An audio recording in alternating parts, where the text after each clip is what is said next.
In my past life, as I was trapped in a fire, on the verge of suffocation, Jiang Xunyan was setting off fireworks with his sweetheart in Hong Kong. Countless distress calls were disconnected the entire night. Firefighters found my charred remains in the ruins, while he uploaded a sky full of dazzling fireworks on social media. When I opened my eyes again, I was back in high school. During the class division, I made the resolute decision to move to the international dormitory, yet the boy who had always looked down on me panicked, cornering me on the stairwell landing. "Ah, you, lately, why won't you even look at me?" When you have stopped clinging to Jiang Xunyan, this has become the juicy gossip everyone at No. 1 High School is loving lately. Hey, did you hear? The legendary simp didn't show up to God John's basketball game this afternoon. Not just that. I even saw that they're not even walking to and from school together anymore. It is said that when you was upset because the new transfer student confessed to Jiang Shen. Some speculate, how long will she last this time? 3 days, a week. As the words fell, I appeared at the classroom door. Even more coincidentally, the transfer student Song Qingyu was also there. In an instant, the eyes of the entire class were fixed on us. Can't blame them for being curious. The last time Song Qingyu and I were in the same room, I was so worked up I nearly slapped her. Jiang Xunyan stopped me. Jiang Xunyan arrived just in time again. Spotting me with Song Qingyu from a distance, he rushed over and shielded her behind him. His face was full of wariness. I'm warning you, don't try anything. This was my first encounter with Jiang Xunyan since my rebirth. The wariness in the young man's eyes was so evident, fearing that I might harm his precious beloved. How precious is she to him? Precious enough that in my previous life, my wife, I was burned alive in a fire. Not even that could compare to the importance of his beloved. Watching a fireworks display, Jiang Xunyan frowned when he saw I wasn't speaking. What mischief are you plotting now? See, even though I was just standing there, not saying a word, in Jiang Xunyan's eyes, I am wicked and malicious, while Song Qingyu is pure and flawless. I smirked. It's nothing, I just wishing you a lifetime of happiness together. Jiang Xunyan said coldly. What nonsense are you spouting now? Song Qingyu and I cut off his explanation. Whatever is between you and her, I have no interest in knowing, I promise, in front of everyone watching. Aren't you annoyed by me? Jiang Xunyan, okay, from now on, I won't bother you anymore, we're breaking up. After saying that, I went back to my class and sat down at my seat, ignoring Jiang Xunyan's embarrassed face behind me. How amazing today. As I sat down, my desk mate Xing Qingqing, holding a bag of chips, leaned in with admiration all over her face. I know better than anyone. Why is she looking at me with such admiration? Because, just like my past self, she's now a hopeless simp too. She has a secret crush on Jiang Xunyan's best friend, Qin Jin. Under normal circumstances, neither of us would dare say a single harsh word to them, let alone cutting ties. Cutting Jiang Xunyan out of my life is like a separation, and that would be the death of me. But the person I am now has already died once. I've witnessed Jiang Xunyan's cold indifference. I've witnessed his ardent feelings for Song Qingyu. It makes me, the legitimate wife, seem like the wicked female antagonist intruding on them. So I replied to my classmate, I just suddenly lost interest, that's all. I find it rather dull to always be following Jiang Xunyan around. I glanced at the calendar. As it happened, the year-end placement exams were coming up soon. I decided to use this opportunity to transfer to the international division. The international program was housed several buildings away from the main campus of No. 1 High School this time. I'll grant Jiang Xunyan the freedom he wants too. I'm a woman of my word, doing my best to avoid any and all contact with Jiang Xunyan except for sharing the same classroom with him during regular classes. I stopped going to any extracurricular activities he was part of. Gradually, the whole class could tell I was going out of my way to avoid Jiang Yan. In English class, Xing Qingqing hid her face behind a textbook. She whispered, it's Qin Jin's birthday today. He invited us to his party after school this afternoon. Are you going? Qingqing knows I don't like being around where Jiang Xunyan is lately, so she asked me in advance. I'm not going, you guys go ahead. I didn't even look away from my vocabulary book, just wish him a happy birthday for me. But that night, I went anyway. The reason was, a friend told me Qingqing had gotten into an argument with Song Qingyu over me. She was being bullied. I couldn't just let that slide. When I rushed into the private room, I found Jiang Xunyan and Qin Jin both siding with Song Qingyu, leaving Qingqing all alone. Tears welled up in her eyes, yet she insisted, apologize. You owe you an apology. Qingqing was always the most good-natured. He's rarely aggressive. I heard the whole story on the way here. It was when we were cutting the cake that Song Qingyu somehow steered the conversation toward me. The implication,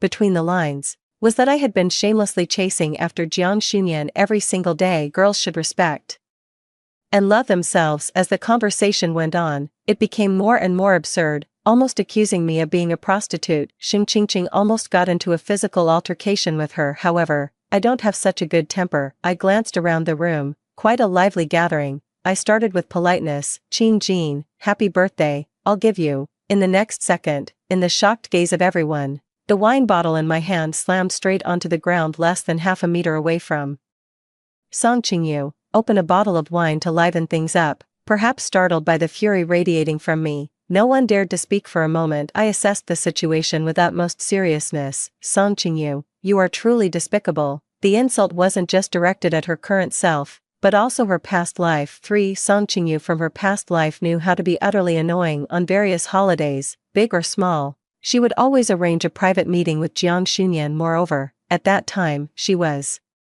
already a top actress in the entertainment industry. After appearing in a few hit variety shows, she went crazy online, spreading rumors that I was breaking up a happy couple, inserted herself between him and Jiang Xunyan, incited her fans to cyberbully me day and night. During that time, her extreme fans not only stalked and spied on me but also sent me curse letters every day. It almost drove me to nervous breakdown. I told Jiang Xunyan all about these things, but he didn't believe me. He couldn't believe his white moonlight was such a scheming person.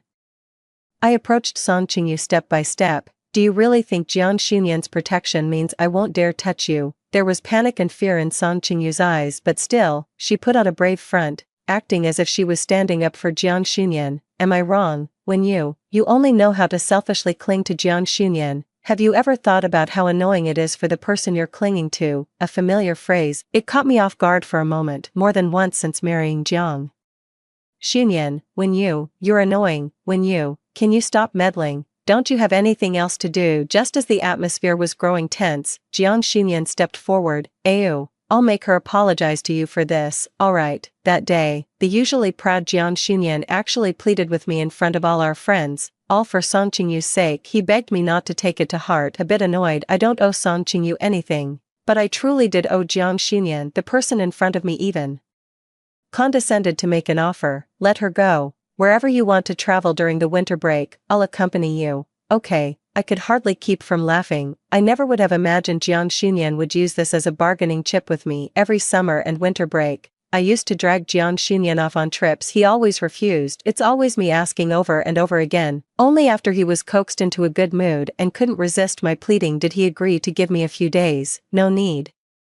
Jiang Xunyan, we will no longer travel together. In the dim light of the private room, I coldly avoided Jiang Xunyan's touch. I'd rather use this chance to ensure we never cross paths again for the rest of our lives. While Jiang Xunyan remained aloof, Qing Jin beside him was so shocked his jaw nearly hit the floor. I understood perfectly well why Jiang Xunyan dared to act with such brazen confidence. We've had countless arguments from childhood to adulthood. I throw tantrums, I say harsh words, but every single time, it's always me who reaches out for peace first. As a result, he has figured out my nature and is certain I can't bear to part. The one thing they never considered was that I was dead serious. I let out a derisive snort. A sudden curiosity struck me. What if Jiang Xunyan found out I was about to transfer to the international program? He found out that the little shadow who'd been trailing him for over a decade had finally given up on him. What kind of expression would he have? I can't wait to see, for perhaps it was because of the scene at the birthday party I tossed and turned all night, unable to sleep soundly. I had a jumble of chaotic dreams. The next day, I was honorably late for morning study. Qingqing saw my listless state and was quite concerned. Didn't sleep well. I pulled out the English exam paper,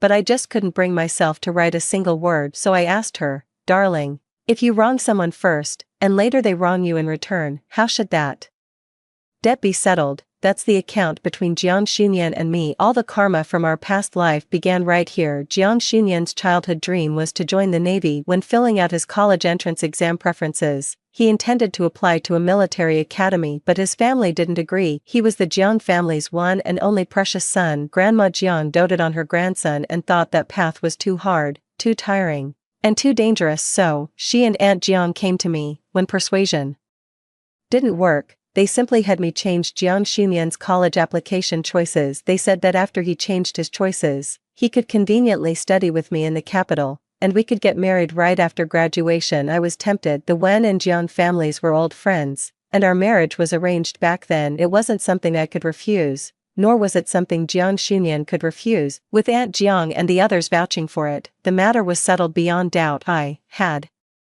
a momentary lapse in judgment later, when Jiang Xunyan discovered his college application had been tampered with. He shut himself in his room for 3 whole days, refusing to eat or drink. After being rushed to the hospital, the first words he uttered upon waking were, I truly despise you." Eventually, after graduating university, I got my wish and married Jiang Xunyan. Throughout our marriage, I lost count of the times I found him sitting alone in his study, watching sailing videos. It wasn't until then that I realized how terribly wrong I had been. For my own selfish desires, I destroyed Jiang Xunyan's dreams, leaving him with a lifetime of regret. He hates me, I admit it, but we share a bond from childhood sweethearts, and on top of that, we were husband and wife for several years. At the brink of life and death, Jiang Xunyan didn't even answer my desperate call, leaving me to be consumed by the flames and the fire. I can't let it go. I resent him for it, too. Qingqing tilted her head and thought, "Do you hate him?" I nodded. Then I added, "I did back then, but after calming down, I realized we were both at fault. Now, I'd rather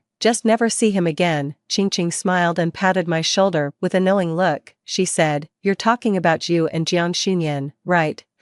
I don't know what happened between you two, but hating someone takes energy too. Holding a grudge against someone is exhausting." "That's true." I finally smiled. Qingqing is right. Hating someone takes effort. My main goal after being reborn is to be myself and live my own life, a life with absolutely no intersection with Jiang Xunyan. I won't hold a grudge against him anymore, and I won't waste any more time on him. Let it be. After all, in our past life, I was the one who wronged him first. 2 people, both destined to be wronged. After morning reading, the homeroom teacher finally brought up the major exam at the end of the year. I told Qingqing that I'll be transferring to the international class next semester. I plan to study abroad right after the college entrance exams. She stared at me in disbelief, probably never expecting that I'd actually have such a major falling out with Jiang Xunyan. Just as we were talking, Jiang Xunyan showed up. He was holding a box of pink rose pastries, looking rather awkward. Can you give your spot in the upcoming competition to Song Qingyu? She also wants to get into class 1. You're better at studying than her. You don't need this spot to stay in class 1. I'm serious. After hearing Jiang Xunyan's words, I almost vomited from disgust. The division of classes at No. 1 high school is always ruthless. Merely having top-notch grades isn't enough to stay here. Everyone in the class has multiple competition medals, and as it happened, Song Qingyu needed that spot to compete. I recalled the last class ranking. The school had only given out 3 competition slots. I was 3rd, and Song Qingyu was right behind me. I stared coldly at Jiang Xunyan. Just because she needs it, I should hand it over. What if I need it too? It's almost the 2nd semester of my junior year. Switching classes now would put me at a disadvantage, but to avoid seeing Jiang Xunyan again, and to get into a top university abroad and fulfill my dream, I need this competition spot. If I perform well, it could get me directly transferred into the accelerated class in the international building. Since my rebirth, I've been preparing for this exam. However, I didn't expect this. Jiang Xunyan went to such dirty lengths to help Song Qingyu secure a spot. 5. The competition was scheduled for the afternoon, right after PE class. When I went to leave after returning the equipment, I found the door wouldn't open. I was locked in the equipment room. Jiang Xunyan's voice came from outside the door.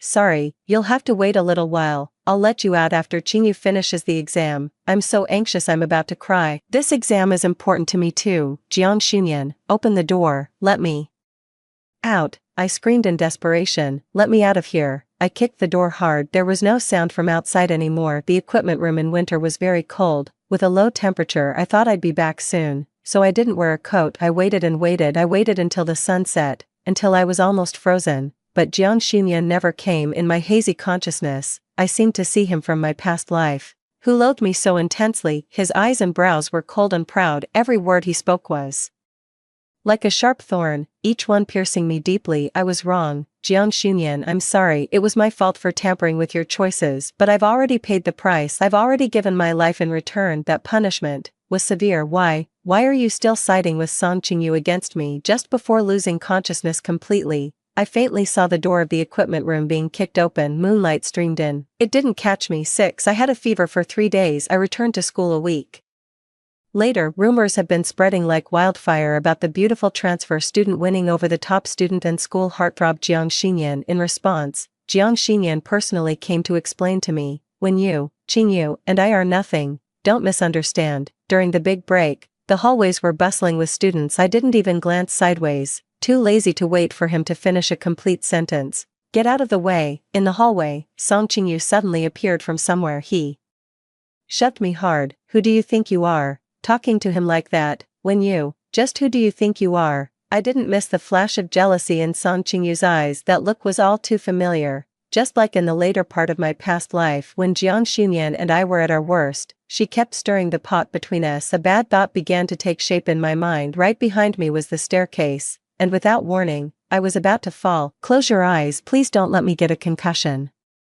But the expected pain never came. Hey, 2 against 1 isn't fair, is it? A clear, pleasant voice sounded by my ear, carrying a hint of oud agarwood scent. Unexpectedly, I met Wen Jing's eyes. 2 lifetimes of saving me, making me realize it was him who saved me in the equipment room last time, and it was also him who knelt and dug through my remains in the fire in my previous life. When Jing saw me steady and let go of my hand, he stared at me for a few seconds, then pursed his lips. Why are you always in such a mess every time I see you? Me, why is it that every time I'm unlucky, he just happens to run into me? I also can't understand why Wen Jing from my past life would rush into the fire to save me, and after I left, he respectfully took care of my remains in my memory. The only connection we had was that we were classmates in high school. Thank you. I won't dwell on what I can't figure out. I'll just say thank you first. Along with my thanks came Jiang Xunyan's rebuke. He was across from her, sternly reprimanding Song Qingyu. He blamed her for pushing me. How odd. It's rare to see Jiang Xunyan speak up for me. More and more classmates were gathering around to watch the drama. It seems whenever Jiang Xunyan, Song Qingyu, and I are together, we're an instant spectacle. Some people whispered, Jiang Shen is scolding Song Qingyu for the sake of his childhood sweetheart. I said it before. How could a transfer student compare to the bond of childhood friends? Not necessarily. Haven't you seen how Jiang Shen tutored Song Qingyu every day during the competition? I took a deep breath. Don't bring up things that are better left unsaid. I almost forgot. I still have an unsettled score to settle. Turning around, I reminded Wen Jing, who was watching the spectacle, wait for me. I'll treat you to barbecue after school. In front of everyone, I rushed up and slapped Song Qingyu. The tears that had been welling up in her eyes from Jiang Xunyan scolding suddenly froze. She looked utterly stunned. I gave a gentle smile. Go ahead and cry. Now is the time to cry. 7. The news of me hitting Song Qingyu spread like wildfire. It spread rapidly within an afternoon. Some said I was jealous, others said I was envious, and some even said I was so jealous I lost my temper. No matter what people said, I was already waiting at the door of the 10th grade hallway for Wen Jing. The first high school divides classes by grades, and class 10 is at the bottom. A blatant group of troublemakers. My arrival surprised Wen Jing for a moment. It also caused quite a stir in class 10. In their eyes, the top students from class 1 always looked down on them. They also disdained to interact with them. Amid countless astonished gazes, I shouted out loud, Wen Jing. Then, with a backpack slung over one shoulder, he made his way through the crowd to him. Their last class should be English. I glanced casually out of the corner of my eye. Wen Jing's pristine English textbook. It's almost the end of the semester, yet it's still as clean as a new book. I find it amusing. Meeting his gaze, we agreed. I'll treat you to barbecue after school. I keep my word. Wen Jing raised an eyebrow. Clearly, he thought we weren't that close. Just then, the boy sitting behind Wen Jing slowly stirred awake, rubbed his eyes and asked drowsily, is school over already? Saw me and blinked twice more. Holy crap, the top student from class 1. What a rare visitor. How did you end up in our class 10? No, he eyed me and Wen Jing warily. What do you want with our brother Wen? I shook the lollipop in my hand as a gesture of goodwill, speaking in a very amiable manner. I'm treating him to a meal. He seems like one of Wen Jing's obsessive fans. I'm still not convinced. What's your relationship? Why are you treating brother Wen to a meal? He did manage to ask the crucial question the moment that question was asked. A noticeable hush fell over much of class 10. Their eyes kept drifting, intentionally or not, towards Wen Jing's seat.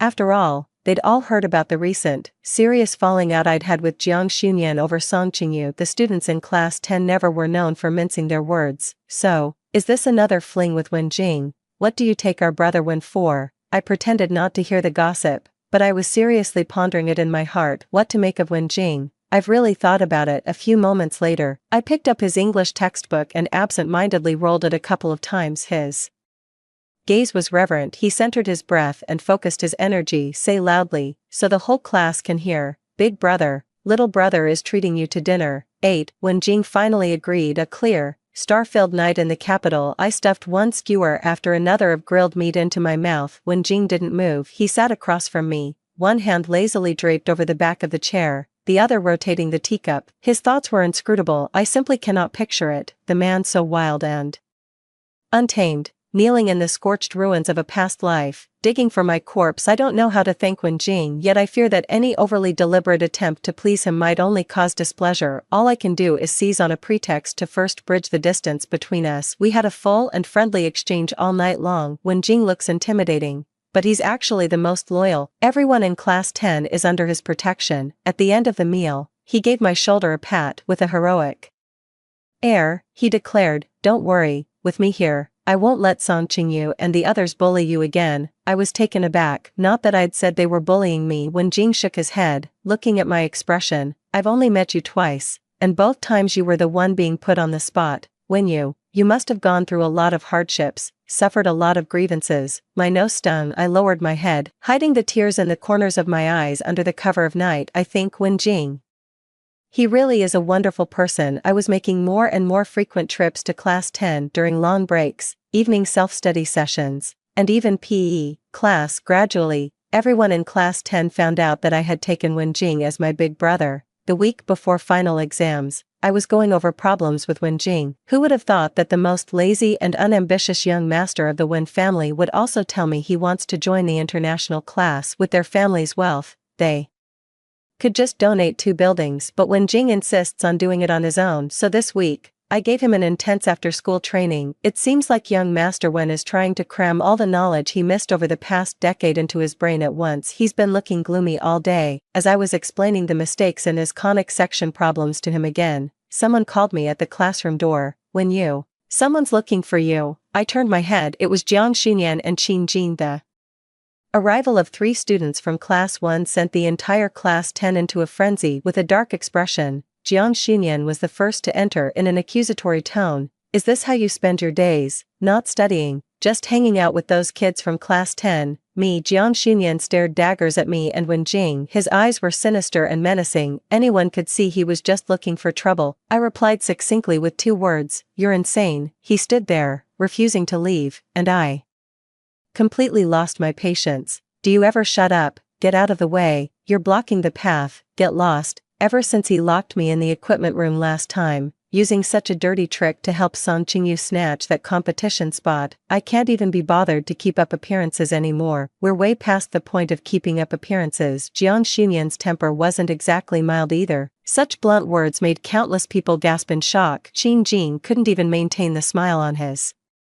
face, enduring Jiang Xunyan's murderous glare. Stepping in to smooth things over. "When Jiang is just concerned about you. Is there something we can't discuss in our own class? When did you get so close with the people from class 10? I frowned. For the first time, I felt utterly annoyed. Annoy Jiang Xunyan, annoy everyone around him. Why does it bother him that I'm explaining the problem to Wenjing? Why doesn't he go find Song Qingyu and instead keep staring at me? I glared at them with a sharp tone. "First of all, I won't be in class 1 next semester. Secondly, what I do is none of your business." Jiang Xunyan grew anxious upon hearing that I wouldn't be staying in class 1. "Ew, don't say things you don't mean." Seeing the genuine annoyance in my eyes, his tone softened. He asked, "Are you still upset about Song Qingyu taking your spot last time?" I scoffed. So he knew it was a case of taking, not earning. But I don't have time to argue with him. The exam is coming up, and I still have a lot of key points to go over with Wenjing. I grabbed Wenjing, grabbed my textbooks, and said, "Come on, I'll take you to an empty study room." As I brushed past Jiang Xunyan, he tried to stop me, blocked by a tall figure. Wenjing gave a half-smile. "Didn't this classmate grow ears? Didn't you hear her say you're annoying?" Wenjing flashed that same lazy, teasing smile again, showing Jiang Xunyan not an ounce of respect. "Do me a favor and get lost. Stop bothering I nodded. I looked up at my big brother with pure admiration. It turns out, being protected feels pretty good. 9. I've completely fallen out with Jiang Xunyan after returning from class 10. Even though we were in the same class, we acted like oil and water. I waited and waited, counting the days and nights. Finally, the end-of-term exams arrived. I did pretty well on the final exam, successfully transferred to the international class as desired. After the final exam results are out, there are a few days of winter break tutoring before the new year. I no longer have to stay in class 1, directly move to the international classroom. Ching help me move stuff. The international class and class 1 are separated by several buildings, so it won't be easy to meet up anymore. She can't bear to part with me. Her eyes are red. I comforted her, saying I'd come back to see her when I had the chance, but deep down, we both knew I wouldn't return as long as Jiang Xunyan was there. Ching gave me a notebook. Its pages were densely filled with study notes Jiang Xunyan had compiled, along with a collection of commonly mistaken problems. It'll come in handy even in the international class. I have to admit, it's really useful, but I didn't take it. I don't want anything from Jiang Xunyan. It's as if I've already written him off. Ching sighed. During the winter break tutoring sessions, he's been completely listless since you haven't been coming. Every class, he keeps glancing over at your seat, whether he means to or not. He asks me every single day when you're coming back. Oh, I told Ching to keep it under wraps, so Jiang Xunyan still doesn't know I've switched to the international class. I smiled. I didn't say a word. A few days later, I heard from Ching that some new person transferred to class 1 along with Song Qingyu. My spot was taken by Song Qingyu. Jiang Xunyan was not happy about it. I asked the teacher to save my seat, only to be told I had already been transferred to the international class. I wasn't coming back. A rare rain fell during the dry Beijing winter. The whole school saw the perennial top-ranked student of No. 1 high school standing in the pouring rain, staring at the name list on the bulletin board for a long time. The list is full of students from this year who transferred to the international class. When Jing's name is right after mine. Later, Jiang Xunyan came to find me many times during the big breaks every day, but I rejected him with various excuses. When Jing asked me to, "Are you sure you don't want to see him? What if he's trying to apologize?" When Jing knew that Jiang Xunyan had once locked me in the equipment room because of Song Qingyu. Even now, the thought of it makes my blood boil. Clenching my fists, I wish I could sneakily pick a day to beat someone up, just to get my revenge. I stopped him, torn between laughter and tears. Not necessary. I don't need his apology, nor do I need his guilt. According to my plan, if I could live my life over, all I need is to have no further contact with Jiang Xunyan in this life. I have things I need to do. Without me changing my mind, Jiang Xunyan would most likely still achieve his dreams. We each have our own lives. No interference is the best. When Jing was very satisfied with my answer at noon, he fed me 2 big chicken legs again. My smile was incredibly bright. When Jing seems to really see himself as my big brother ever since transferring to the international class. He's been looking out for me everywhere. I once asked him, "Why did you also transfer to the international class?" I remember that in my previous life, when Jing didn't transfer classes, the young boy tapped my head. He said confidently, "Who else but me, your big brother? I can't help worrying about you. What if someone bullies you when I'm not around?" That day, I treated Wen Jing to another barbecue. The night was still young. On the way home, I couldn't walk anymore, so he crouched down and carried me on his back. Snowflakes gently fall in the winter of the capital. I lay on Wen Jing's back, drowsily drifting off. Hearing him speak, "What's past is past. Leaving class 1 marks a new beginning. I will protect you. Cheer up." I marvel at Wen Jing's keen insight. Although I smile most of the time, Wen Jing always notices. When I was in class 1, by Jiang Xunyan's side, I was never truly happy, but that's all going to change. From now on, my life will be one without Jiang Xunyan. 10. Life just went on, plain and uneventful. The last tutoring session before the new year. Quite unexpectedly, Song Qingyu showed up. There was no hostile glare, nor any aggressive tone. Her tone was humble. Beg me to visit Jiang Xunyan. Do you know what kind of life he's been leading lately? Please, I'm begging you, go see him. I was overestimating myself before. I was jealous that he cared about you. I always thought I could be by his side and replace you. You're nothing special. You just happened to be by his side a few years earlier than me. I can do it too. I can stay with him forever. But the truth shows that in Jiang Xunyan's heart, there's only you. He doesn't need my company. When Song Qingyu said this, his face was pale and dejected. I remained silent. After a moment, I said flatly, "Song Qingyu, you've been reborn too, haven't you?" I was convinced my suspicion was correct. How could she have such deep feelings for Jiang Xunyan when she's only met him a few times in her life, not to mention her earlier attitude of always standing up for Jiang Xunyan, as if I've wronged him so much. Song Qingyu didn't object. In just a few minutes, she told me something no one else knew that was in my past life. After I was gone, Jiang Xunyan, utterly heartbroken, he knelt before my parents, he knelt before my memorial altar, he refused all food and drink, kneeling until he collapsed. Song Qingyu seemed to be reliving a time he wished he could forget. His face was contorted in agony. Back then, Jiang Xunyan was terrifying. It was as if he didn't want to live anymore, as if he was ready to follow you to the grave.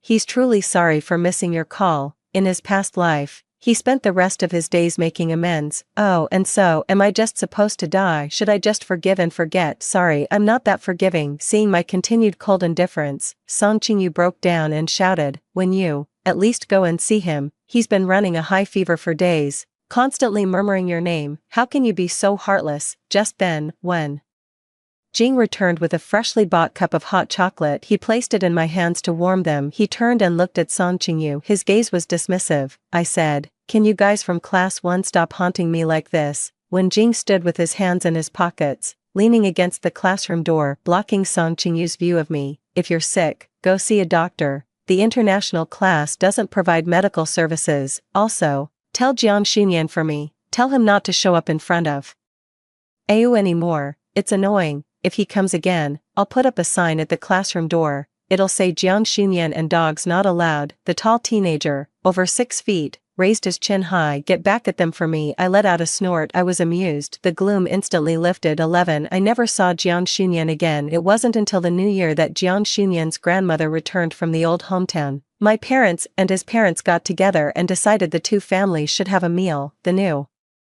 Year's Eve dinner is inevitable no matter how much I try to avoid it. I can't skip the family reunion dinner. Seeing Jiang Xunyan again truly gave me a sense of being separated by an eternity. He has lost a lot of weight. Blocked me at the stair landing. Ayu, why did you suddenly switch to the international class? However, what he cared more about was, why am I ignoring him? Jiang Xunyan's slender fingers gripped my wrist tightly, his eyes churning with a panic and anguish I had never seen before. Ayu, I'm sick, and you didn't even come to see me. You used to be the most worried whenever I fell ill. Why won't you even look at me now? Jiang Xunyan's voice was hoarse, his eyes bloodshot. He was desperate to know an answer. I pried his hand off. You said it yourself. That was before. Jiang Xunyan didn't understand, so he guessed one by one. Are you ignoring me and secretly transferring to the international class because I got too close to Song Qingyu? Or is it because I once locked you in the equipment room? Jiang Xunyan felt ashamed when he brought this up. I'm sorry, Ayu. Back then, I was confused back then, and I made a mistake. I don't dare ask for your forgiveness, but at least give me a chance to make it up to you. His hot breath brushed against my hair. I know I was wrong. Please don't give me the silent treatment. I'm scared, Ayu. I'm really scared. He rushed to explain to me. There was never anything between me and Song Qingyu. It's just that she's also interested in nautical knowledge. If you don't like it, I'll never see her again. I was speechless. See, Jiang Xunyan always knew what would upset me. What do I care about in our past life? He played deaf and dumb, pretending to know nothing. Was he just so certain I would never leave? I shook my head. I felt a pang of pity for my past self. For all that stubborn devotion, the adults downstairs were calling us to dinner. I answered. I looked at Jiang Xunyan one last time, really taking him in. Do you want the truth? It's not about anything that happened. I just had a dream, and in it, you treated me terribly. You wouldn't even bat an eye if I died right in front of you. Jiang Xunyan, I'm genuinely scared now. I know I was wrong to keep pestering you before. We should probably stop seeing each other. I'm scared, afraid of another encounter, afraid of dying in that fire again, just because of a dream. Jiang Xunyan couldn't believe it. Ayu, just a dream, and you're ignoring me now.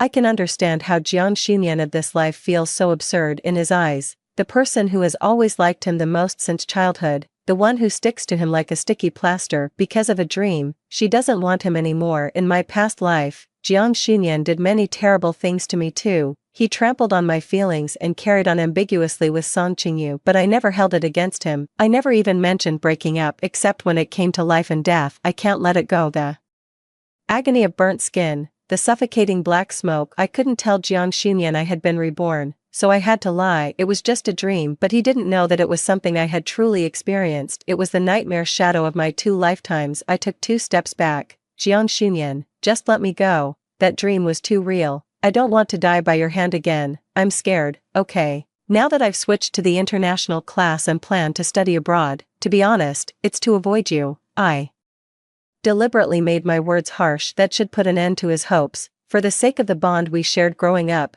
please don't do this to me. Jiang Xunyan hung his head. He stood there quietly, unmoving. The hallway light was dim, and I couldn't make out his expression, but I knew he had his pride, too. Jiang Xunyan did as I had hoped. He didn't press the matter further. I turned and went downstairs. At that moment, New Year's fireworks bloomed in the night sky. When Jing was right, what's past is past. From now on, better days lie ahead. 12 high school days flew by in the blink of an eye. 2 years passed, and the college entrance exam was over when Jing and I both chose to study abroad. He followed me and also planned to go to the United States. Qingqing stayed in the country. She applied to the same university as Qingjin. On the day her college entrance exam results came out, we had a meal together, celebrating for her. At the party, I drank a lot. By the end, my face was flushed, and I slumped against her, called her a fool. She treated Qingjin too well. She asked for nothing in return and never complained. As long as she could be by that person's side, she was content. In Qingqing,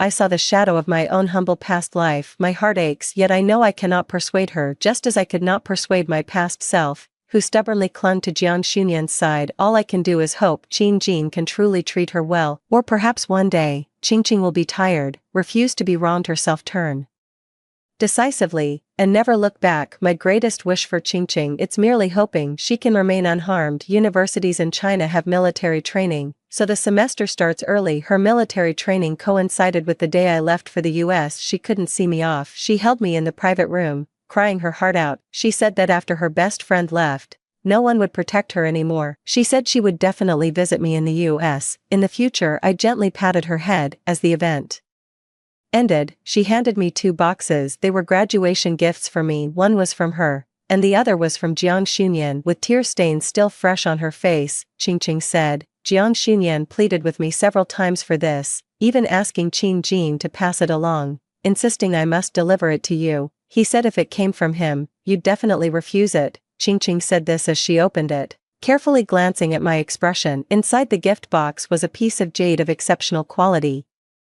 It was crafted into the shape of a pendant. There was also a greeting card inside the box. On it, the 4 characters Ping and Shilu, peace and joy, were printed in a bold, flowing script. One glance was all it took to recognize Jiang Xunyan's handwriting. Qingqing said wistfully, the jade pendant is for protection. Jiang Xunyan said he was sorry for the past. This is his blessing for you. I'd ultimately decided not to take it. In this life, I am fulfilling my promise. I don't want any connection with Jiang Xunyan, let alone take his things. Qingqing shook her head. No persuasion was made. She carefully put the jade pendant away and put it back. She smiled at me. Go live the life you want, Ayu. Be safe and happy. She didn't say anything extra, but I knew Jiang Xunyan had done far more than that. After the college entrance exam, I had already heard my mom talking about it at home. Jiang Xunyan had prepared a graduation gift for me. He also went to the most sacred temple, sought blessings from a master, and prayed for my safety and smooth journey by kneeling every 3 steps. After I moved to the international class in my junior and senior years, many of my close classmates told me Jiang Xunyan came to find me many times. I just never ran into him because I said I didn't want to meet. He secretly came to see me. Snacks, notebooks,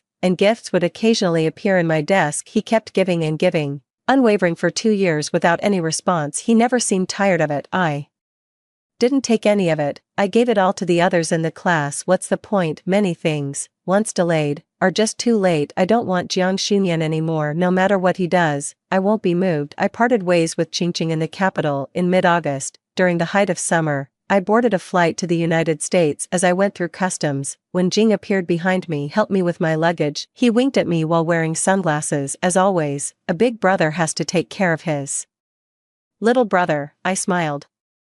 Embark on the next chapter of life together with Wenjing. Jiang Xunyan Extra. Jiang Xunyan had a dream one rainy night during his sophomore year. It was when you, the one she mentioned, who died in front of him. His indifferent dream. In the dream, flames filled the sky, and when you called him in fear. But at that time, he was in Hong Kong with Song Qingyu watching fireworks. He thought she was going to call and make a scene again. He hung up impatiently, and finally, just turned the phone off. In the Dream, when you didn't even have a whole corpse to her name. Jiang Xinyan jolted awake in fright. The dream felt so real, as if he had truly lived through it. Jiang Xinyan couldn't sleep. He felt completely drained and listless during training the next day. In this life, Jiang Xinyan overcame all obstacles and, as he had always wished, enrolled in the military academy. He was fulfilling his lifelong dream, yet, more often than not, he was plagued by a sense of unreality, as if this wasn't the life he was meant to be living. Jiang Xinyan was haunted by nightmares again. This time, he dreamt of the time after Wen Yu left. He lived like a walking corpse at Wen Yu's funeral. Many high school classmates who hadn't been in touch, including Wen Jing, showed up. In the dream, Jiang Xinyan was beaten half to death by Wen Jing. The man's eyes were bloodshot as he grabbed his collar and blamed him. I failed to take good care of IU. It was only then that Jiang Xinyan realized Wen Jing had been secretly in love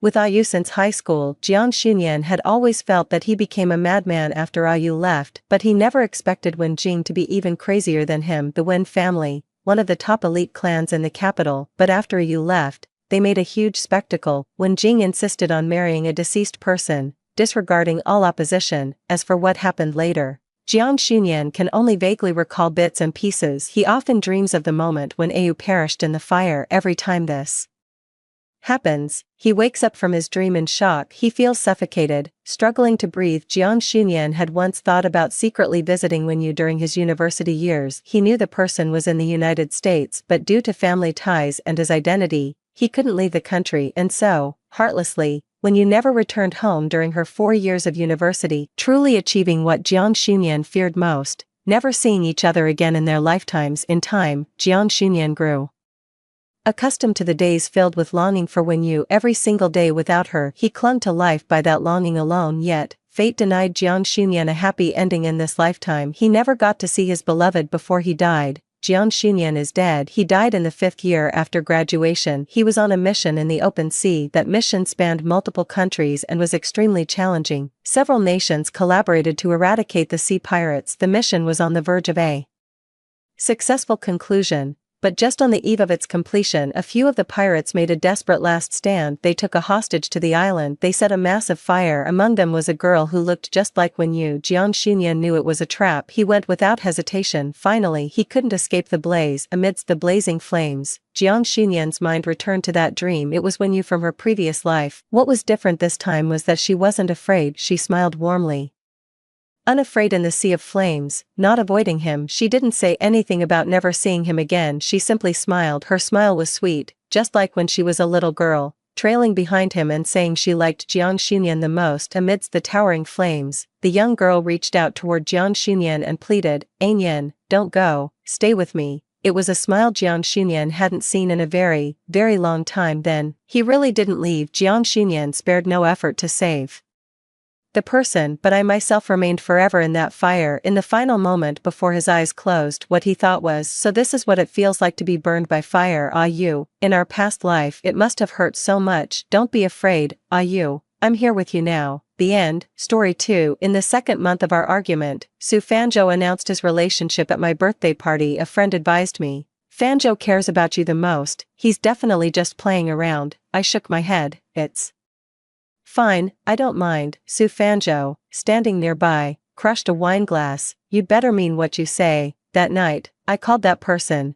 "Do you still mean it when you say you like me?" "Of course, it's my pleasure to like you, Aaron." In the 2nd month of our Cold War, Su Fanzhou attended my birthday party. He brought Xiao Ling along, that girl he used to hate the most, as skinny as a chicken, always crying when faced with problems. Just seeing her annoys me. No one could have imagined that the man who once disdained her would one day change his ways, pick a fight with me over her, and even bring her to my birthday party. My gaze fell on Xiao Ling's arm linked with Su Fanzhou's, and I couldn't help but clench my fist. "Happy birthday," a familiar voice sounded beside me, making my heart ache all the more. I lowered my eyes and said nothing, afraid my voice would crack if I spoke. Su Fanzhou didn't care at all. He handed me a blue velvet jewelry box. "This is a gift from Xiao Ling and me."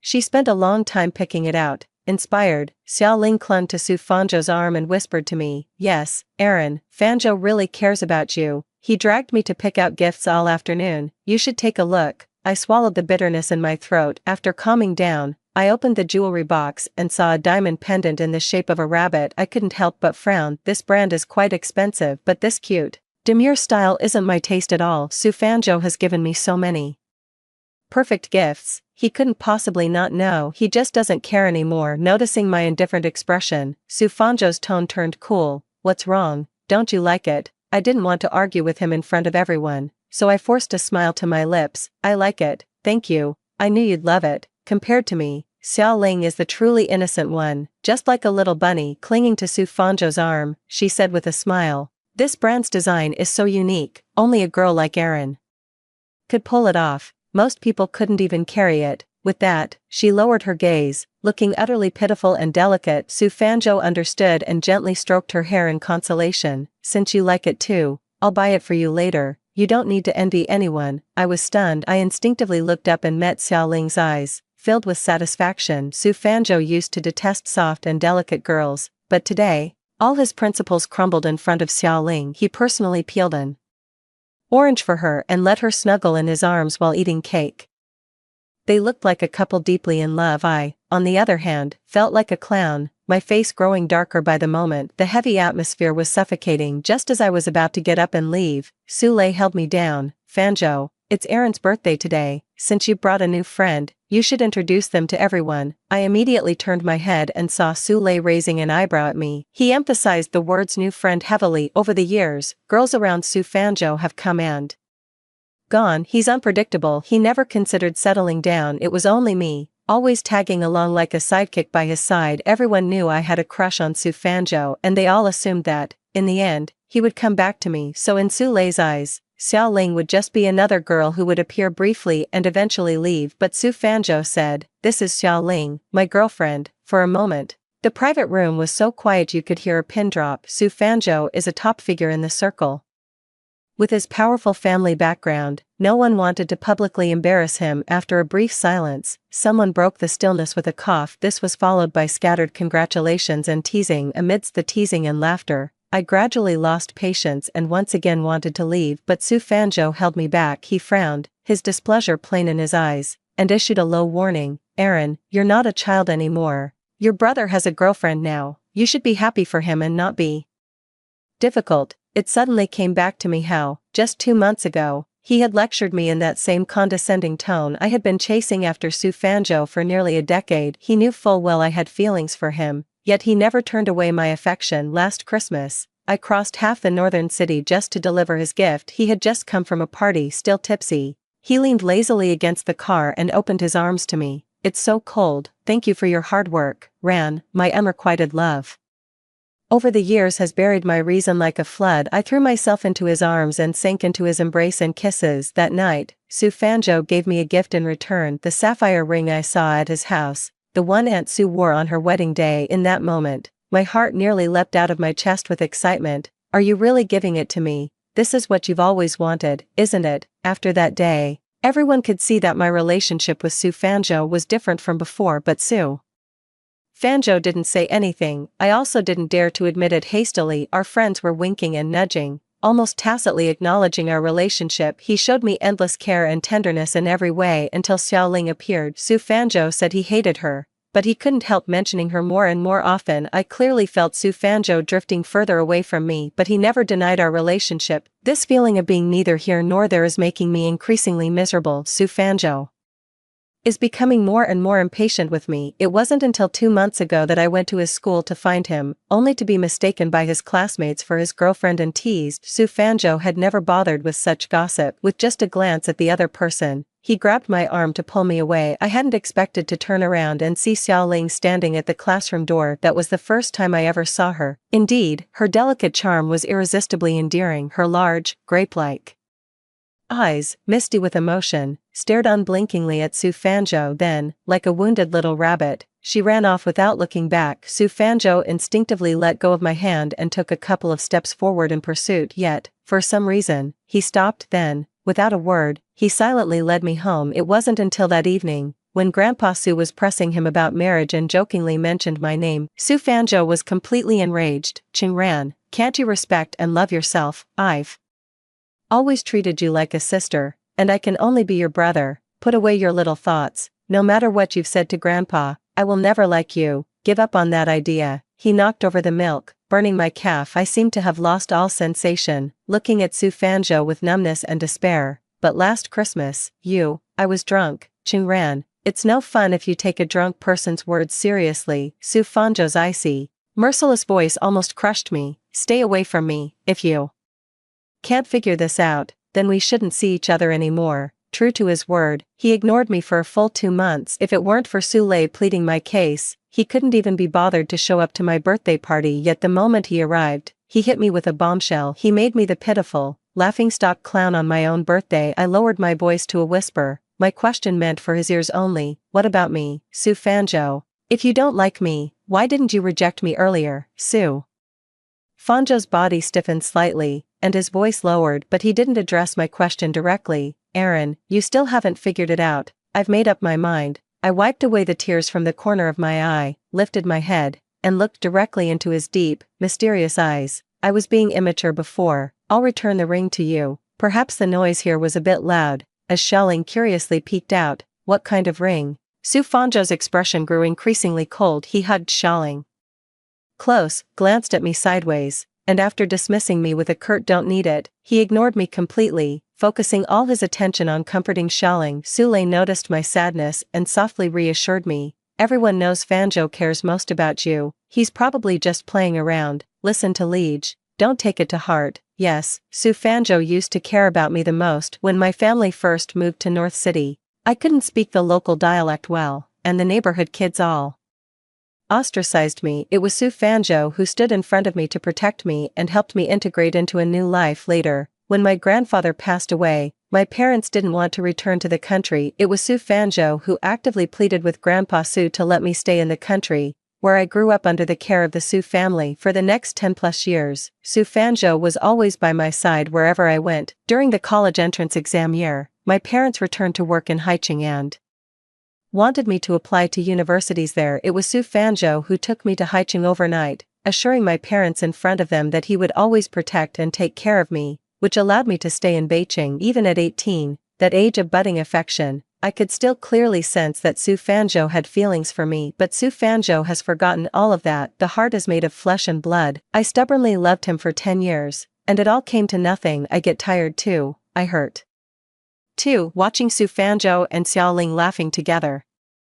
I let out a soft sigh. Lei Gu, thank you, it's okay, I really don't care anymore. Su Lei looked a bit surprised. Aaron, you. Before he could finish speaking, the sound of shattering glass came from behind him. This was immediately followed by a cry of alarm. Fanzhou, your hand. Su Fanzhou remained frozen in a half-bent posture. The glass in his right hand had already shattered into pieces, and blood dripped from his palm onto the carpet, vanishing without a trace. Xiaoling was so frightened that she didn't know what to do, tears almost spilling out. Su Fanzhou, however, was unnaturally calm and gave Xiaoling a gentle push. It's okay, go find a waiter and ask them to bring some medicine. Without hesitation, Xiaoling held back her tears and left. After she left, the private room fell silent once more. Su Lei glanced at Su Fanzhou, then at me. I was just about to try and mediate when Su Fanzhou's cold sneer cut me off. His expression was so icy it seemed he could devour someone. I instinctively shrank back, but he pinned me down with his uninjured hand. Chung ran, you'd better mean what you say. In the dim light, Su Fanzhou's gaze was sharp, almost grinding his teeth, yet I was unusually resolute. I will. I always keep my word. Su Fanzhou left before Xiaoling returned. I don't know how he explained it, but Xiaoling added me on WeChat very quickly. Sorry, Aaron, Fanzhou isn't feeling well, so we left early. I hope you don't mind. No problem. Xiaoling didn't say anything else, and I couldn't be bothered to engage. Just a few hours later, I saw the necklace Su Fanzhou gave her on her social media. It was exactly the same as the birthday gift he gave me. I couldn't describe what I was feeling. I accidentally hit the like button. Strangely, within half an hour, Xiaoling deleted that post from her moments. I didn't give it much thought and went home to pack for Haicheng. Haida University is my dream school. Back then, I stayed in Beijing for Su Fanzhou, giving up my chance at Hai University, and I've always harbored a subtle regret. 2 months ago, when Su Fanzhou said those cruel things to me, that regret grew exponentially. I wasted so many years on Su Fanzhou, like a pebble sinking into the ocean. Not even a ripple was stirred. There's no one left in North City who loves me. I need to leave, so I started preparing to go to High City 2 months ago. And I received an offer for a graduate program at High University last week. Agreeing to Su Lei's birthday party was also a way to give myself and Su Fanjo a chance to say goodbye. It's a shame, but we ended up having a falling out, and it was all very unpleasant. On the night of my 22nd birthday, I curled up under the stars, tears falling silently just as the loneliness was about to swallow me whole. My phone rang. A cool, detached male voice came from the other end of the line. Happy birthday, look up. I looked up and saw colorful fireworks exploding in the distant sky. The design was specially customized according to my sketch from last month. My heart was pounding so hard it felt like it was about to jump out. I quickly got up. Sure enough, through the balcony railing, I saw Lu Yenming standing downstairs, looking up at me. He waved at me, a faint smile playing on his lips. Did you enjoy the fireworks? They were beautiful. So, are you going to keep crying? A strange feeling surged within me under the fireworks. I suddenly mustered up the courage. It even involved a bit of a gamble. Mr. Lu, does your previous declaration of liking me still hold? Once words are spoken, there's no turning back. From a long distance, I intently watched Lu Yanqin's reaction. He remained motionless. The breathing coming through the receiver grew heavier. After a long while, I heard his relieved voice. Of course, it's my pleasure to like you. Iran. Lu Yenming made a special trip to Beijing to celebrate my birthday before his business trip, so, after watching the fireworks with me and giving me a gift, he hurried off to the airport to catch a red-eye flight abroad. Before we parted, he gave me a gentle hug. His movements were careful and tender, not causing me the slightest discomfort. I'll be waiting for you in Haicheng. I didn't speak. I watched quietly as Lu Yanqin's car lights faded into the night, but my heart no longer felt as dead and heavy as before. After the birthday party, Su Fanjo moved out of the Su family's ancestral home. He genuinely can't stand me and is deliberately avoiding me. Yet, I always see him in Xiaoling's social media posts. Ironically, thanks to Xiaoling's constant flaunting of their relationship online, I've become increasingly immune to Su Fanjo, to the point where it's even starting to get on my nerves. As soon as I got my diploma, I couldn't wait to fly to Haicheng. By the time the plane landed, it was already late at night. Lu Yenming personally picked me up and we had dinner together. The moonlight bathed Lu Yenming's high nose, softening his features. Aaron, are you really sure about this? He stared at me intently, making me smile involuntarily. Lu Yenming, I'm already sitting right in front of you. Are you going to back out now? Lu Yenming raised an eyebrow, his tone confident and assured. Of course not. After dinner, Lu Yenming saw me home. My parents are both artists who have pursued freedom their entire lives. They lived in Haicheng for a few years before moving to Europe last year, so I'm the only one living in this huge, empty house. Lu Yenming felt a little uneasy. Call me anytime if you need anything, no matter how late it is. You've said that 3 times now. Lu Yenming,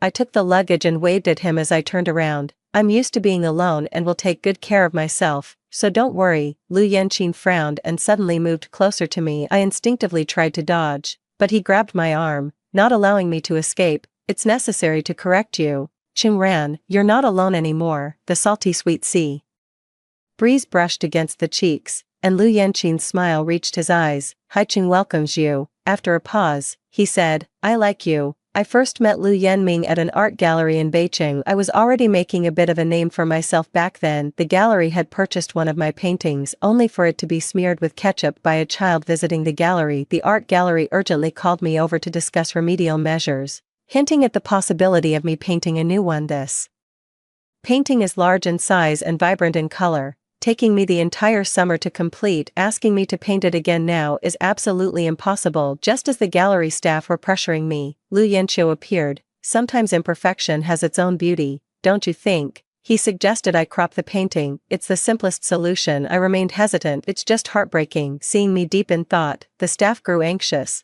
If the painting is cut smaller, it won't be worth much anymore. I sighed. But you've already bought the painting, so the consequences of improper care should be borne by you. Ultimately, it's not my fault. Helping is a favor, not helping is within one's rights. The gallery has no right to force me to redraw. The person I was dealing with was a young girl who was on the verge of tears, unable to persuade me. I'm feeling inexplicably irritable. Fine, if you're willing, just let me buy it back at the original price. This is the best solution to ensure the gallery doesn't lose money, even though I'm taking a bit of a loss. But this painting is the fruit of my labor. I'd Rather buy it back and let it gather dust in the warehouse than let the gallery cut it up or have it copied, losing the original meaning of the painting. Half an hour later, as I watched the staff load the painting onto the truck at the gallery entrance, Lu Yanqing appeared again. I turned my head and saw the soft outline of his high, straight nose etched by the setting sun, thinking to myself what a masterpiece of divine favoritism it was. Thank you for helping me out of that awkward situation. Just now, Lu Yanming looked at me for a moment, then suddenly smiled and handed me a business card. Miss Ching, if you're willing, would you consider working with me? That's when I found out Lu Yanming was the owner of that famous auction house in Haicheng. Artists have to eat too in the end, everyone has to come back down to earth. Many students are highly skilled artists, but without a patron to recognize their talent, they're doomed to a life of struggle. There's no doubt that I am fortunate. Later, when Lu Yanqing came to Beijing on a business trip, we met many times. We talked about art together, we discussed paintings, discussing the operational model of auction houses, talking about how I received an offer for graduate studies at High University but am hesitant about whether to go, until Su Fanzhou started a cold war with me because of Xiao Ling. Lu Yanming saw me in a daze at school and suddenly asked, since staying in Beijing no longer makes you happy, why not go to High University? For graduate studies, I reflexively retorted, I'm not unhappy. Lu Yanqing's voice was calm. Really? I fell silent. Lu Yanqing smiled. As your client, I hope you have a wellspring of inspiration that never runs dry, creating greater artistic and commercial value. As your friend, I hope you live a life filled with optimism and joy. As your admirer, I hope your soul remains forever free, and I hope you always stay true to yourself. That was the first time Lu Yanming confessed his feelings. To me, he said, Qingran, if you come to Haicheng, could you try to like me? The rain in Beijing had been falling for a week, but it cleared up on the day Lu Yanming arrived. My mood was like the sky in Beijing, as if I had suddenly found clarity. Beijing is where I grew up, but it's not my fortress. I don't need to grovel in the dust, begging for Su Fanzhou's affection. I have talent, dreams, and a vast world. I will find someone worthy of my love, and who loves me in return. I want to leave in.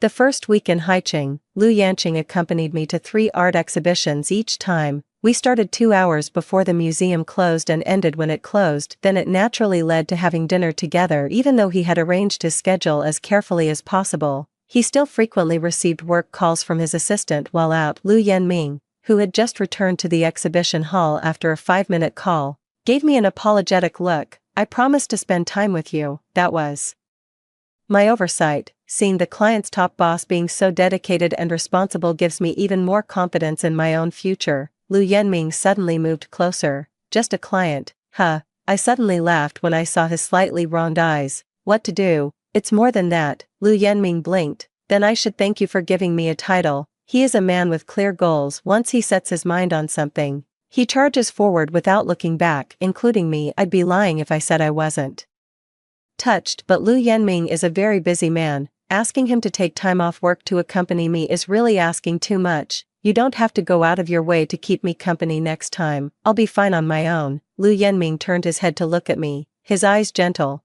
My only fear is that you might be lonely. A place in my heart softened at those words. We strolled through the neon-lit streets and alleys, watching our 2 shadows, drawn long and close together under the streetlight. I suddenly found my courage. I stopped in my tracks, turned around, and wrapped my arms around him. Lu Yanming, thank you. The person in my embrace stiffened for a moment, then they opened their arms and hugged me back. I have a habit of procrastinating. It's been half a month since I arrived in Haicheng, and I've only just mustered the resolve to sort through the dozen or so suitcases in the living room. It was only then that I discovered the sapphire ring Su Fanzhou gave me, tucked away at the bottom of my jewelry box, which I had brought to Haicheng after many months. Seeing this ring again, I found that all I felt was a sense of reflection and trouble. Even though Su Fanzhou said I didn't need to return it, this ring is incredibly meaningful. Since I've already decided to leave Su Fanzhou, I shouldn't keep it. I don't want to leave any loose ends. Immediately contact the insurance and logistics companies to send this expensive ring back to North City at a racing venue in North City. Su Fanzhou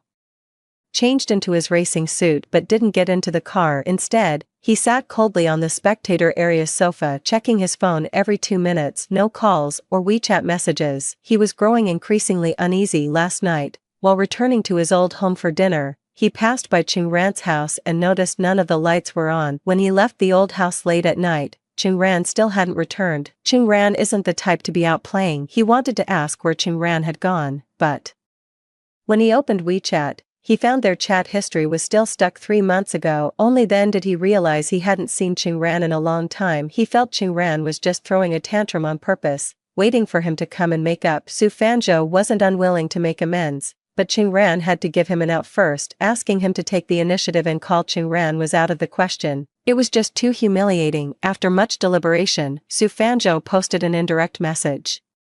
On WeChat Moments, the taro balls at South Street are not good. He doesn't like overly sweet things, but Qingran enjoys making them and always forces Su Fanzhou to eat them. So Su Fanzhou was convinced that the moment Qingran saw this WeChat moment, she would come find him on her own. But he waited all night, and Qingran didn't even give it a like. As Su Fanzhou picked up his phone for the third time, Su Lei glanced at his screen. Sure enough, it was Qingran's WeChat chat window. Su Lei was amused. If you want to see her, be proactive.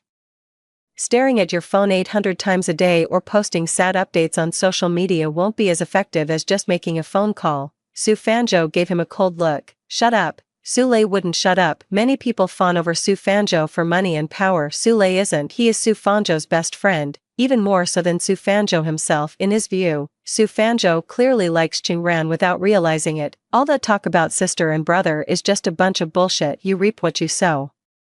Seeing Su Fanzhou looking so deeply troubled, Su Lei felt that if he didn't say something, Su Fanzhou might just keep going in circles. At this thought, Su Lei cleared his throat. You already have Xiao Ling, so stop thinking about Iran. Su Fanzhou clicked his tongue. His gaze fell on Xiao Ling, who was excitedly learning to race cars with the coach in the distance, and he couldn't help but frown. Qingran is different. How is she different? Because you know she likes you, so you take advantage of her feelings, bully her at will, and think she'll always wait for you. Su Fanzhou remained silent, his brow furrowing even deeper. Su Lei sighed. Erin doesn't owe you anything. She deserves to be cherished and loved, so she won't wait for you forever. If you want to be with Qingran, cut ties with Xiao Ling as soon as possible and don't waste that girl's time. Then, sincerely apologize to Qingran. Whether she forgives you or not will depend on your attitude. Su Lei didn't say the rest. He still remembered the calm and resolute gaze of Qingran on the night of the birthday party. Now, just recalling it makes him shudder. So he was also worried for his friend,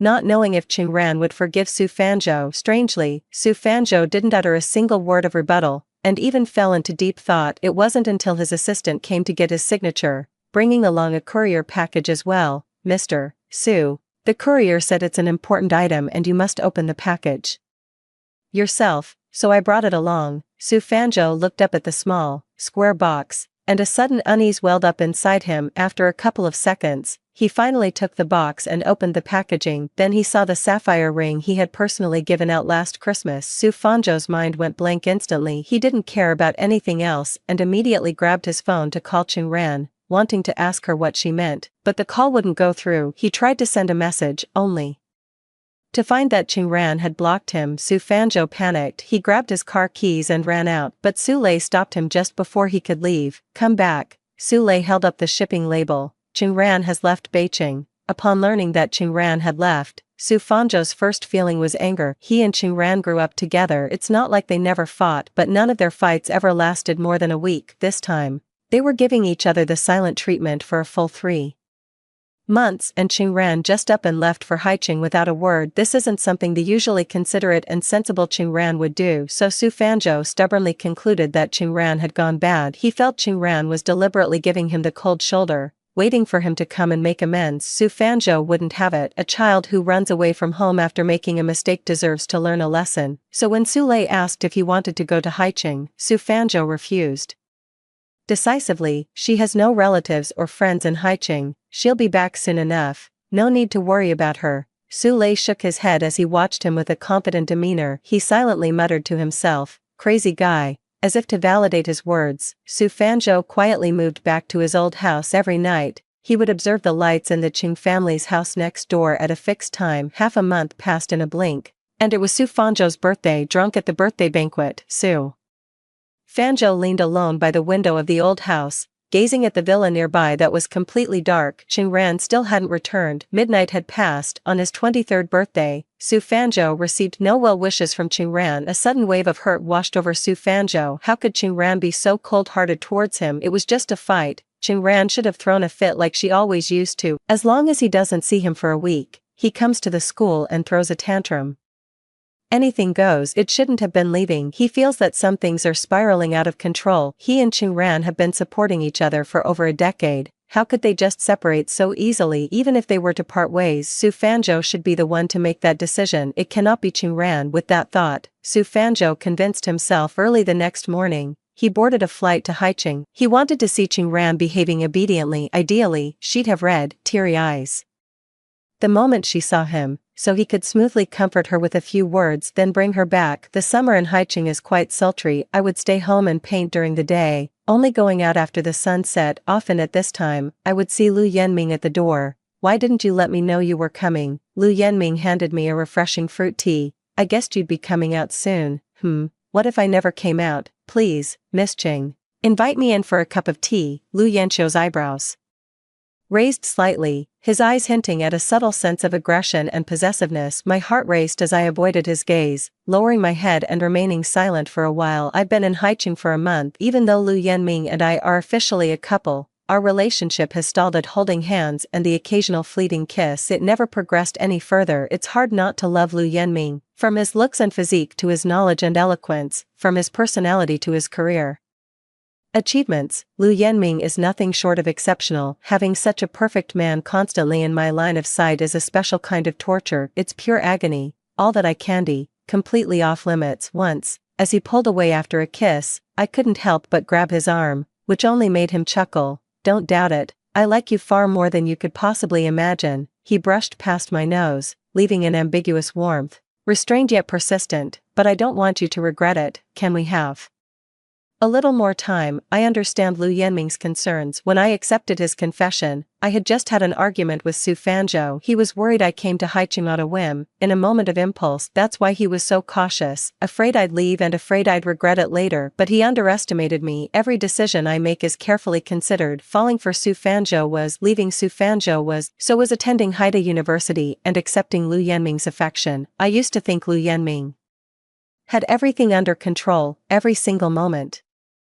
Suddenly, I feel that in our relationship, Lu Yanqing is the humble petitioner, the admirer. He has completely handed over the initiative to me. Since Lu Yanqing cares so much about my feelings, I cannot let him down. I will only love him even more. I want him to feel my affection, truly and deeply. It took me half a month to complete a portrait of Lu Yenming. I then informed Lu Yenming to come and collect the painting in person. He thought the painting was intended for sale at an auction house. Just before I came to Haicheng, I sold him 2 paintings, so after receiving my message, he teased me for being overly diligent. He also subtly asked if I was short on money. I smiled without saying a word. It wasn't until evening when Lu Yanqing saw the nearly life-sized portrait in my studio that he suddenly froze. After gazing at the painting for a long time, he spoke with a choked voice. I remember you never used to paint portraits. That's right. I didn't like painting portraits before. Capturing a moment in time of a person on canvas is a deeply meaningful act. It's a shame that the person I used to be had never experienced a moment so profoundly moving. That's why I had never painted a portrait for anyone. Lu Yenming was the first and the only one. I nodded. So,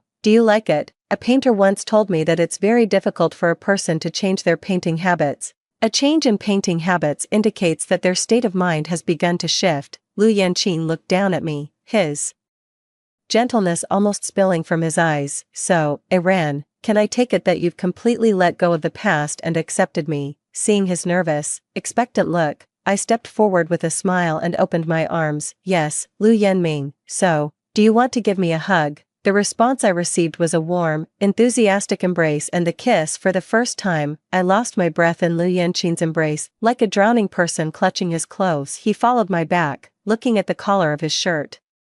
I had messed up, with a look of indulgence and helplessness. Let's not go out, I'll cook. Okay. I never would have imagined that Lu Yenming, a golden child who's been pampered and adored since he was little, actually knew how to cook, and his knife skills were deft, his process orderly and methodical. You could tell he spent a lot of time in the kitchen. I couldn't help myself and hugged him from behind. Lu Yenming, you keep surprising me more and more. Lu Yenming turned around helplessly and nudged me toward the kitchen door. Miss Cheng, this is just the beginning. There are many more surprises waiting for you to discover. Lu Yanming didn't need me to keep him company in the kitchen, so I set up my easel in the living room and started painting the flowers he had just brought over. I was halfway through the painting when my phone rang. It was Su Lei. He's one of my few friends. After learning I had left Beijing, he even called to check in on me, so I didn't have my guard up much with Su Lei and answered the call directly. The background noise on the other end of the line was quite lively. As if he was at a party, Su Lei deliberately lowered his voice, sounding slightly anxious. Aaron, aren't you coming back? I'm not going back. After a brief pause on the other end, Su Lei hesitantly said, but today is Fanzhou's birthday, and he's been waiting for you all night. Why don't you give him a call? Only now do I understand why Su Lei never urged me to go back before, but today he did. So today is Su Fanzhou's birthday. In previous years, I would always prepare a grand birthday surprise for him. It's only been a little over a month since I left the northern city. Not only do I not actively think about Su Fanzhou, but I've even forgotten his birthday, which I used to care about the most. This shows that he really isn't that important to me. At this thought, a sense of relief suddenly wells up within me. Could you ask Lei to wish him a happy birthday for me? I won't be coming back. Su Lei let out an ah. He wanted to say something but didn't. Finally, he hung up and sent me a video. I clicked open and saw Su Fanzhou sitting silently in the main seat in the dimly lit private room, even though Xiao Ling was sitting right beside him and a circle of friends were teasing and congratulating. Su Fanzhou remained silent, his gaze dark and fixed on the door. It made him seem particularly lonely. If it were before, seeing this scene would have broken my heart. I wish I could fly back to Beijing right this second to be with Su Fanzhou, but right now, my heart is completely still. Lei, please don't send me any more messages about him. I don't want to see them. After typing that, I set my phone down on the sofa. When I turned around, I saw Lu Yanming standing not far behind me, holding a plate of sweet and sour pork ribs. His gaze conflicted as he looked at me. 2 seconds later, he placed the ribs on the table, then he sat down beside me and pulled me onto his lap.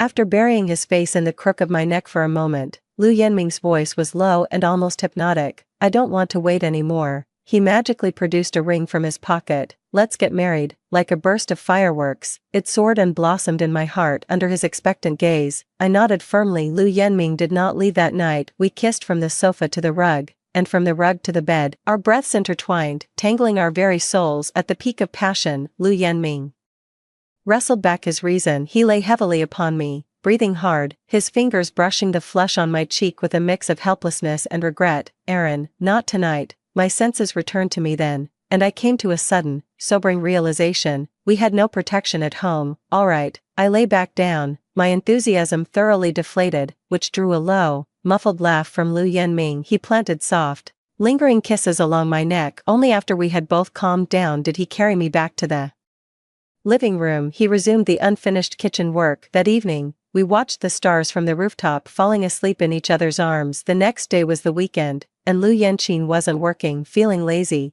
I woke up to find Lu Yanqin already gone from the bed. I ran out of the bedroom and saw him coming out of the guest room next door. He had just gotten out of the shower, his robe hung open. Droplets of water traced the lines of his Adonis belt, a sight so distracting it made me swallow hard. Seeing my reaction, Lu Yanming chuckled and proceeded to change his clothes right in front of me. No need to rush, you can have this view every day from now on. He says suggestive things, yet carries himself with such restraint, the epitome of a cool, aloof charmer. I'm absolutely smitten. Only after Lu Yanming wheeled me into the dining room did I realize he had breakfast all prepared. That's just like him, taking care of me in every possible way, infusing love into every corner of our interactions. Lu Yanming, I think I like you even more now.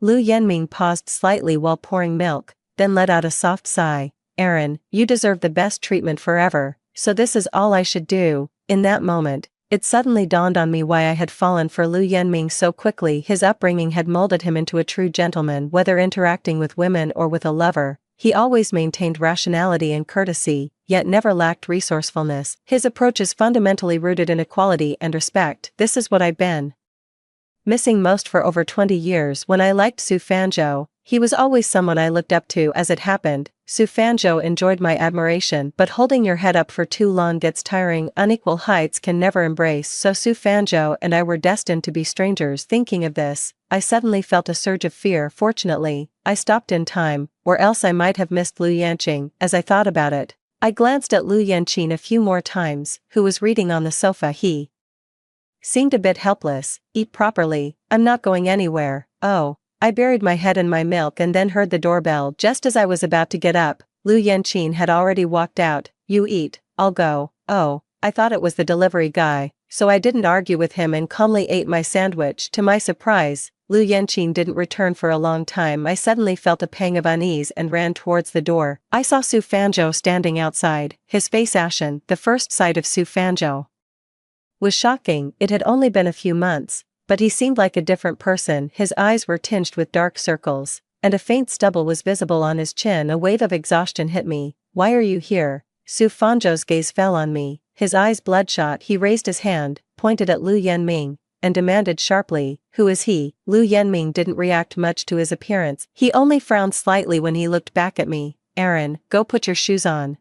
Following his gaze, I realized I was barefoot, without socks or slippers. Lu Yanqing had already taught me a lesson yesterday because of my bad habits, so at this moment, I instinctively ran into the room, ignoring the awkward triangular situation. Unexpectedly, this action angered Su Fanzhou. I came all the way to Haicheng to pick you up, and you still want to run? He took a few steps forward, trying to grab me. His fingers were swatted away by Lu Yanming just before they could touch my clothes. Lu Yanming frowned, his expression displeased. Use your words, not your hands. After that, he gestured for me, who was stunned by Su Fanzhou's shouting, to put on my slippers. I nodded. When I came out again, Lu Yanming and Su Fanzhou were still standing in the entryway like a pair of cardboard cutouts. It was clear that Lu Yanming had no intention of letting Su Fanzhou inside. I couldn't help but smile when I noticed his subtle jealousy, but with Su Fanzhou present, I composed myself. Brother Fanzhou, is there something you need from me? Su Fanzhou looked conflicted. He looked at me,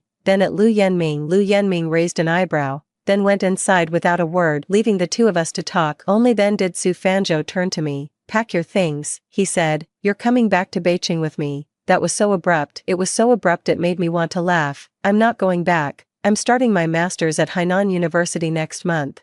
Hainan University. Su Fanzhou instinctively narrowed his eyes, then raised his voice. You changed your mind last year. Before preparing for the graduate entrance exam, I mentioned my plans to Su Fanzhou. He started to get impatient halfway through. Either way, we're staying in Beijing. It's advantageous to take the exam at our own university, so there's not much to discuss. With just one sentence, he left my declaration about applying to Haida University stuck in my throat. I thought about it for a long time after I went home that day. In the end, I still put Haida University as my choice. I'm willing to travel between the two cities every week for Su Fanzhou. I won't let distance become an obstacle between us as long as he wanted to see me. But to my surprise, before I even received my acceptance letter, Su Fanzhou already had Xiaoling by his side. Looking back, I'm incredibly grateful for my stubborn, almost desperate determination back then, which stopped me from giving up on my application to Haida University at that moment. Facing Su Fanzhou's accusations and questioning, I took a deep breath. Haida University was my dream. It was always my first choice. The university had already published the admission list. If you had paid more attention, it's a pity Su Fanzhou was too overconfident. He thought I would be devoted to him for the rest of my life. He never spared me a second glance. Su Fanzhou's Adam's apple bobbed. After a long pause, his low voice finally came. It's fine. If it's Haida University, then it's Haida University. Come home with me first. I'll bring you back when the semester starts. I took half a step back, avoiding his hand. But Su Fanzhou, this is my home. The year my grandfather passed away, Su Fanzhou kept insisting that I should consider the Su family my own home. He promised to take care of me for the rest of his life, to be the one who cared for me most. He was the one who broke that promise first. Hearing me use a different form of address, a flicker of pain passed through Su Fanzhou's eyes. I pursed my lips and continued, go back. I won't return to Beijing. Su Fanzhou suddenly looked up.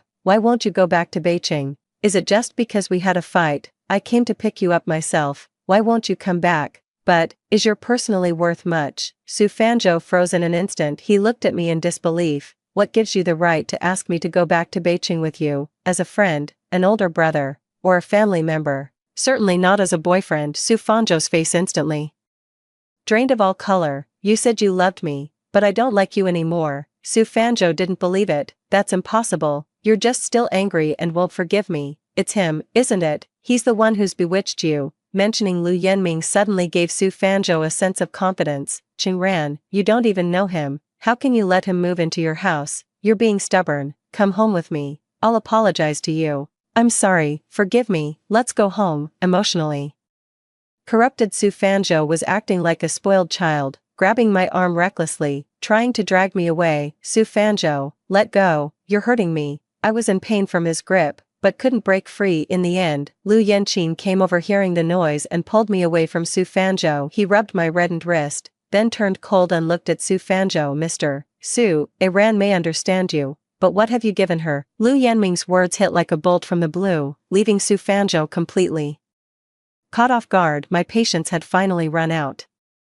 I've already returned the ring to you, and I won't be so childish as to pester you like I used to. I have someone I like now, and you have Xiao Ling. Thinking of that gentle, naive girl, I let out a sigh. Su Fanzhou, I hope you can learn to cherish the person right in front of you, no matter what happened before. Xiaoling is the one you chose yourself. Don't let her down again. Su Fanzhou lowered his eyes, his tone carrying a hint of self-mockery. But I don't like her that much anymore. Back then, I was just with her for the novelty, the inherent flaw in men, seeking novelty, but not taking responsibility. It's draining me. That's your business, you figure it out. You may leave now. I won't be offering you tea today. With that, I walked over and pushed open the slightly ajar door. Looking up, I saw Xiao Ling standing outside the door, looking lost. With a visibly awkward Su Lei, Xiao Ling stared blankly at Su Fanzhou, her eyes quickly reddening. Then, just like before, she wiped away her tears and ran out. Su Fanzhou hesitated for a few seconds. He still ran out after her, leaving Su Lei and me looking at each other in silence. He was about to say something,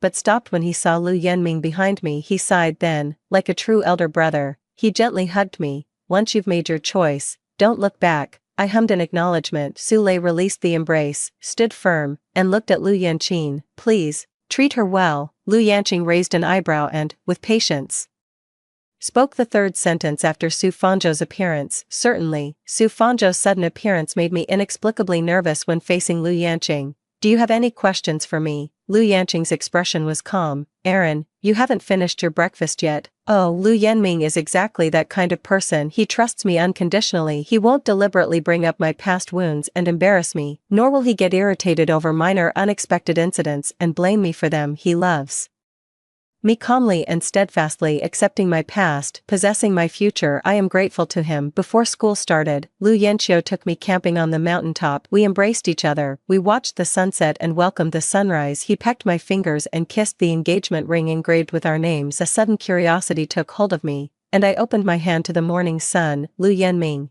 just how long have you been carrying this ring with you? That day, his proposal wasn't something he had planned for a long time. If he hadn't been prepared in advance, he could never have produced that ring. I didn't expect Lu Yenming's eyes to crinkle into a smile when he heard what I said. Ever since the day you said you'd come to Haiqing. I froze for a couple of seconds, then threw my arms around Lu Yenming and hugged him tightly. Lu Yenming, I really like you. Lu Yenming, from that day on, I've looked forward to our future together every single day. Meeting you was my good fortune. Miss Cheng, I look forward to getting to know you better. Su Fanzhou. A side story. Xiao Ling was pregnant. She had planned to give him the news as a birthday gift on Su Fanzhou's special day, but he ignored her completely. Xiao Ling didn't dare to say it. The next day, when she discovered Su Fanzhou had suddenly flown to Hong Kong, Xiao Ling felt as if he was about to abandon her. She panicked. She found Su Lei and, using the child in her womb as leverage, begged him to take her to find Su Fanzhou. She had naively believed she could make Su Fanzhou turn over a new leaf after overhearing those words at Qingran's doorstep. She felt like a complete fool. That's true. Even a girl as outstanding as Qingran couldn't win Su Fanzhou's affection. How could she possibly be better than Qingran? So, even when Su Fanzhou caught up to her, apologizing over and over, Xiao Ling just wiped her tears and, with forced composure, said, I'm pregnant. Su Fanzhou was stunned. In the next second, regret and joy appeared on his face simultaneously. Then, let's have the baby, we'll get married, and I'll treat you well. Xiao Ling saw the hint of regret in his eyes, and it only made her feel more resentful. She took a deep breath. Su Fanzhou, I won't marry you, and I don't want this child. What? Facing Su Fanzhou, who was on the verge of a furious outburst, Xiao Ling, trembling like a frightened rabbit, found her courage for the first time. I need the surgery, but I don't have the money, Su Fanzhou. Give me 2 million, I'll leave you as soon as it's done, let's end this. Su Fanzhou stared at Xiao Ling in stunned silence, his mouth opening and closing wordlessly before he finally murmured, even you are leaving me too. Yes, I am leaving you. Xiao Ling wiped away her tears and met Su Fanzhou's gaze with newfound courage. You will never learn to cherish the person right in front of you. You don't deserve Qingran, and you don't deserve me either. Su Fanzhou, I don't want your affection anymore. Su Fanzhou watched as Xiao Ling walked away, as if all his strength had drained. Collapsing to the ground, he reaped what he sowed on the first day of his 23rd year. Lost Qingran, lost Xiao Ling, lost his own child. He still doesn't know who he truly loves, but he knew he had lost the two people who loved him most.